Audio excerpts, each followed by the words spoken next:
Drawing what you want all the time can be a good thing. It can be a nice way to explore art in general.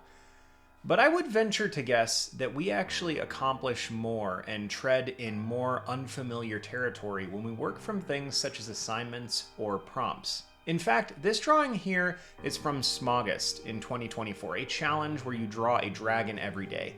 If I remember correctly, the prompt for this one was large beak. So I had to construct something that fit that was still in line with the way I was working through my drawings, which was largely based on ink, and it had to go in this sketchbook. These were all things that I set for myself, which we will come back to later, I'm sure, but the idea was not my own generally. This was an idea that was derived from a group of people, or maybe even just a single person, who came up with a list of prompts. The most beneficial part about this is that it replicates the same situation you run into in classes. Classes in general, when you're young, when you're going through high school or college, or even as an adult when you decide to take an art class, give you something that is very difficult to produce yourself unless you've practiced, and that is an assignment. And assignments are fundamentally different from projects. Projects might be something that you develop on your own, something that you want to dive into, something that interests you. But an assignment is almost always, by its very nature, assigned to you. The stuff that you work on in class is very seldom the stuff that you would choose to work on your own. And when I was going through college, I had this moment where I was sitting down with a fellow student at a junior level class, and I was complaining about the fact that the assignment we were working on was kind of something I didn't want to do. It was fairly abstract and surrealistic, and I was very much more focused on realism at this point. And I remember complaining about / discussing the idea that this is so odd that we're spending all of this money to basically come to a class and be told what to do. Now, the other student's response I really despised, but there is some cold logic to it. And they said, yeah, but if we weren't paying to do this, if we weren't being held accountable by grades and things like that, we wouldn't do it. So we've got to pay for it. And I disagree fundamentally. That is just a weak way of looking at it. It is accountability, sure, but it's artificial accountability. And if you really wanted to work on art as a career, for example, you would have to find a way to intrinsically motivate yourself. But there was another piece of this that I was missing from my naive youth, which is the fact that classes, by their nature, give you things to work on that you wouldn't work on otherwise. And while as a kid I hated this, as an adult and even as a teacher, I understand the importance. This comes out now for me in things like Smogist and Inktober, in that I look at a list of prompts, and whether I like them or not, I tend to only allow myself to step out of bounds once in the entire month. So sometimes I will sub out a singular item and just do something else. And generally it's an item that I can't find a way to wrap my head around, not one that I just dislike. For example, with Smogist, Rails was the one that I subbed out. I don't recall what I subbed it out for, but I could not find a way to make Rails function. I thought about railguns, I thought about a train, but I couldn't come up with something that functioned or something that I enjoyed. And so I decided to just stray from that idea and sub it out. After all, these are for my benefit. But the prompts in general will force me to draw things that I wouldn't normally draw. Why is this good? Because I have to do research and practice drawing things that I wouldn't normally.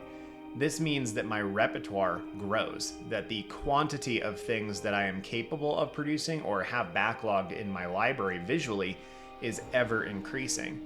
I'm working through March of the Robots right now, rather loosely, but I'm still probably going to do all the prompts. I'm just not really caring whether I finish them in March or not.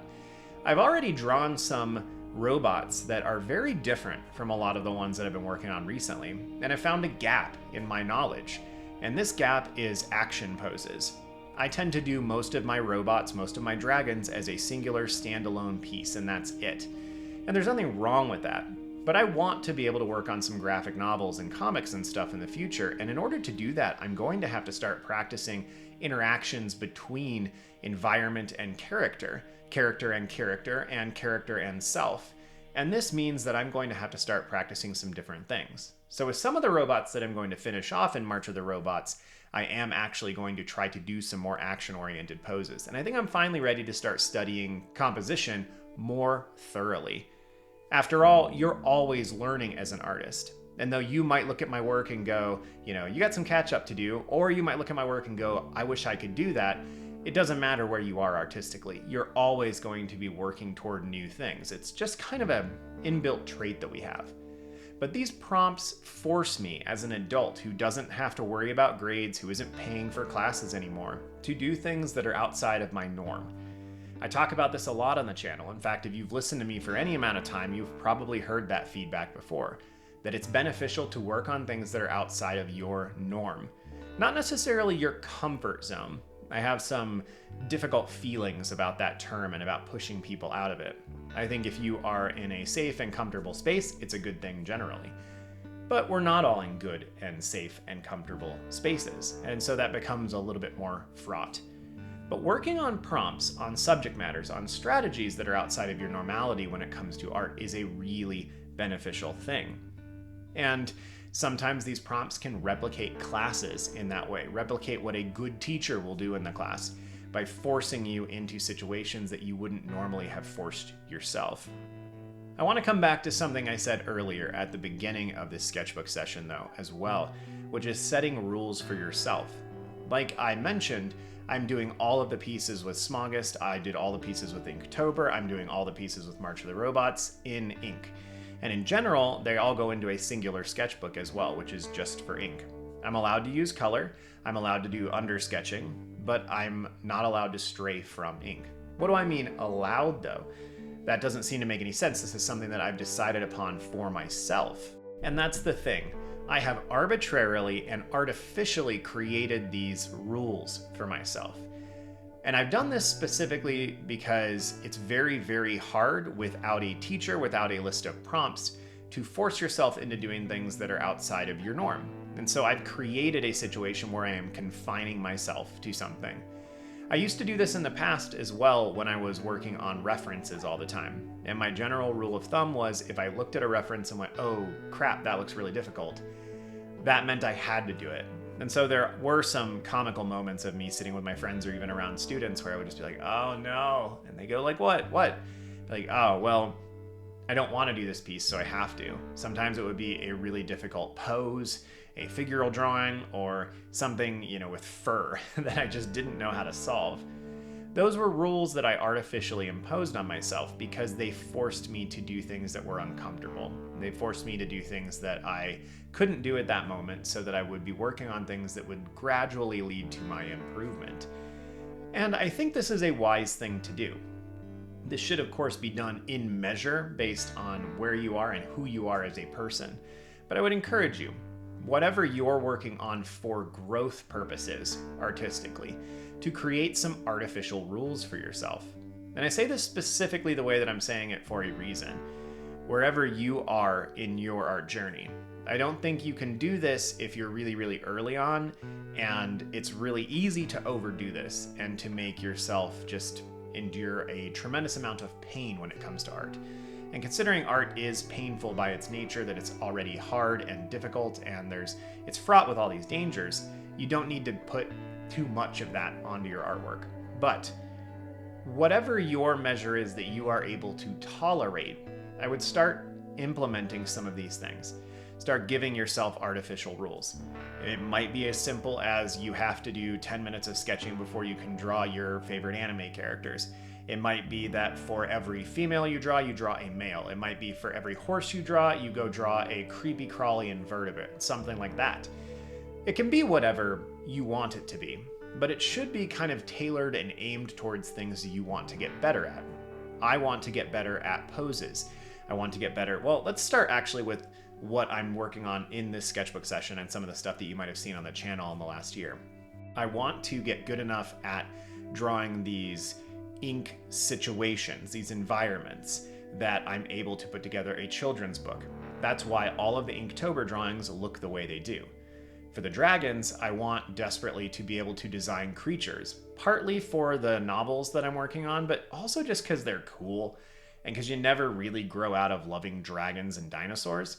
And so I focused on doing Smogist for that purpose specifically, and I forced myself in almost all cases to do full bodies, because it's much easier for me to just to do the head. That's what I've done for most of my life when I work on creatures, is I just draw the head. So I've tried to work away from that.